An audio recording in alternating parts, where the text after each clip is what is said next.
Bo día. Ben, eu quero falar nesta ocasión do que consideramos o que é xa a crise da sardiña prácticamente para o sector, por como afecta directamente a todo o que é o sector xa non só do xeito, que vive directamente principalmente desta especie, senón tamén o sector do cerco, que é unha das súas principais capturas.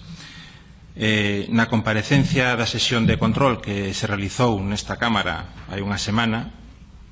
precisamente por parte do Goberno, se dixo que nesas negociacións que estaba establecendo a Secretaría do Ministerio de Pesca e o Goberno de Portugal, pois que se ia defender, en certo grau, medidas para que o xeito non se vise afectado por esta posible paralización da captura da sardiña. Pero claro, eu coincido coa exposición que fixo a deputada do BNG en que neste tipo de negociacións e demais adolece dunha alta falta de transparencia de cara ás medidas, a como van a contemplarse esas medidas, en que consisten eses marcos negociadores, etcétera, etcétera. Nos consideramos que é moi importante porque o que se está xerando ahora mesmo é unha inseguridade moi ampla entre precisamente toda a xente do sector que non ten moi claro a futuro que vai pasar co seu modo de vida e con estes outros temas. Tamén notamos, por parte do noso grupo, falando co sector e falando con investigadores, que evidentemente no tema da escaseza da sardiña en certas zonas, que non en todas, hai outros factores que non se están contemplando, por exemplo, no informe que se presentou ante a Unión Europea e que contemplaba certos factores de tipo medioambiental e demais, pero non outros, como xa se expuxeron tamén aquí nesta comisión na anterior sesión de control, como a entrada de outras especies, como por exemplo a xarda pinta, etcétera, etcétera, que entre outras cousas ten na súa cadea trófica a alimentación precisamente de alevíns de sardiña e de outras especies que son as que están escaseando ahora mesmo nas nosas augas. Por lo tanto, calquer medida que se tome de cara a isto vai ser unha medida pois moi discutible porque evidentemente só se está vendo unha parte do análise do sector. E, por lo tanto, quereríamos que todas as decisións que se tomasen ao respecto de todas as medidas supuxesen un certo grau de cautela. Nos na nosa iniciativa que traemos hoxe a esta Cámara sobre o tema da sardiña, precisamente o que pedimos aproveitamos para reforzar un pouco o que se expuxo aquí por parte da Consellería de Pesca hai uns días. É dicir, nos creemos que é importantísimo reflectir a realidade e a peculiaridade do estilo de pesca do xeito, pero sobre todo tamén no tema do cerco, que son os principais interesados en que isto sexa unha pesca sostible e que non haxa unha merma, unha perda dunha especie de alto valor que puxa a alza precisamente porque ten unha serie de características que a fan moi especial. A sardiña ibérica pois ten unhas peculiaridades culinarias, gastronómicas e alimenticias que non teñen outras especies. É unha especie, digamos, que unha marca de Galicia, das súas augas e da súa pesca, non unha especie que se poida consumir nin capturar en moitos outros sitios. Polo tanto, calquera medida que se adopte enfocada á regulación, restricción da pesca ou paralización da pesca desta especie, pensamos que polos postos de traballo directos e indirectos que implica, polo interés precisamente na sostibilidade, que non se está garantindo únicamente paralizando a actividade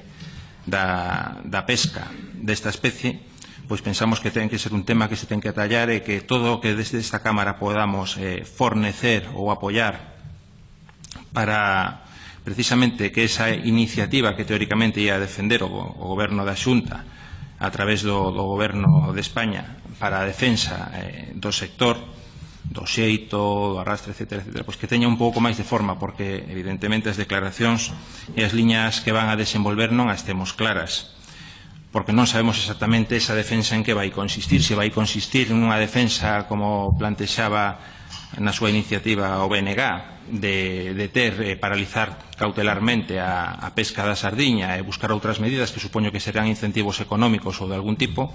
ou se por outra banda as medidas pasan por outras negociacións en base a outras cuotas con outras especies e demais que non sería, entendemos, unha defensa ás claras dos intereses do sector. É dicir, nos creemos que ten que haber un reparto máis xusto da cota en relación cos postos de traballo que xera este tipo de actividade e as toneladas descargadas, e nós por eso queríamos que se iniciasen uns estudos científicos pertinentes que permitan establecer unha unidade de xestión independente para a sardiña nas costas galegas e no norte de Portugal, porque non é a realidade do resto dos caladoiros, e que evidentemente, como decía o Goberno da Xunta, pois que se exclúan desas cotas o arte do xeito, en certo modo, porque evidentemente o seu impacto na biomasa da sardiña en base aos históricos das capturas que ten non incide para nada en ese tipo de cuestións como a defensa disso. Influen moito máis precisamente o exceso de outras especies que chegan polos cambios de temperatura. Incide moitísimo máis tamén a falta da calidade de augas en moitas ocasións, sobre todo no interior das rías. Eses factores non se están atallando coa mesma vehemencia e coa mesma enerxía que outros como o tema da captura. É dicir, non hai un único factor que dependa da escaseza da sardiña. Pode haber outros moitos que non dependen do sector, senón que dependen de factores medioambientais, que dependen de especies exóticas que se encontran agora nas nosas costas, que non estaban antes e que, evidentemente, estes plans de xestión pois non están contemplando. Por lo tanto, nos creemos que habría que establecer dentro das nosas competencias un plan propio para a xestión en aguas interiores da sardiña ibérica. Compartimos un pouco, en parte, a iniciativa do BNG en ese aspecto, pero, claro, nos falta precisión un pouco en que tipo de medidas paliativas podemos adoptar para o sector, porque o sector